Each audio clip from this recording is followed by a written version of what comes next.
عسلامة. بالطبيعة كي نقولوا عيد نقولوا بسكوي العيد، هذاك علاش اليوم جبت لكم الوصفة التقليدية نتاع بسكوي العيد، اما زدتوا نكهة النوازات اللي بنتو برشا. نشوفوا الطريقة. هنا خديت 200 غرام زبدة باش نردها بور كلاريفي، معناها باش نحيلها اكل الحليب والماء اللي فيها وردها زيت صافي، نحطوها على نار هادية بالكل، ومن بعد بالمغرفة نبداو نحيو فك الرغوة البيضة هذيك نحي فيها بشوي. هي الغسالة الأصلية تجي بلاش زبدة بالزيت بركة، أما أنا كي خلطت زيت وزبدة جات بنينة برشا. في الآخر الزبدة لازم تولي تكشكش ونسمع صوتها ويتنحى كراغوة البيضة بالكل. لين تحصلوا على البوغ كلاريفيي اللي هي زيت صافي من غير حليب. من بعد حطيت 300 غرام سكر وزدتهم زوز باكوات سكر فاني، وكان عندكم زوز مغارف صغار فاني بودر كان موجود عندكم. من بعد خلطت الزبدة والزيت مع بعضهم. الزبدة المصفية 150 ملل والزيت نباتي عادي 175 ملل. هي راهو قبل كان يعملوها بالزيت وحده، ما انا ملي جربت الخلط زيت وزبدة جاني ابن وعجبني اكثر. ومن بعد حطيت 70 غرام بات نوازيت و5 كعبات عظم ونخلطوا المكونات الكل مع بعضهم.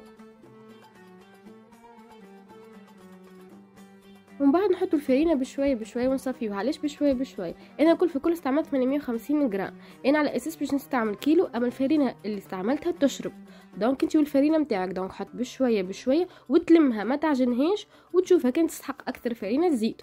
ومن بعد حطيت زوز باكوات خميره كيميائيه،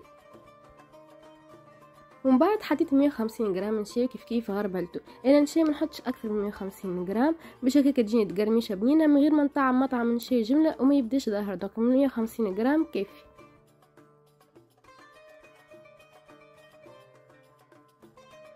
حتى لين تحصلوا على عجينه طريه كما قاعدين تشوفوا. وكما قلت لكم الفارينه على حساب ما تلم لكم الكونتيتي، دونك عينكم ميزانكم.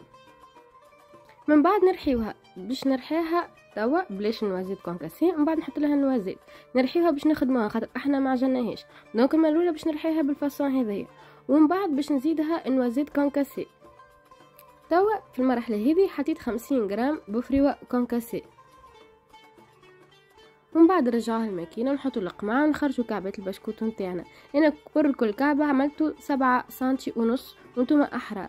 من بعد كان تحبوا تزينوها تعملوها تدويره خفيفه كما قاعدين تشوفوا باش تعطيكم منظر مزيان، والا تنجم تخليوها كما العاديه. من بعد دخلت الفرن سخون على 180 درجه لمده 25 دقيقه، وبالطبيعه ندهنوا الطبق نتاعنا بالزيت، وانتي الفرن نتاعك او كم 20 دقيقه بداو عسوا عليه.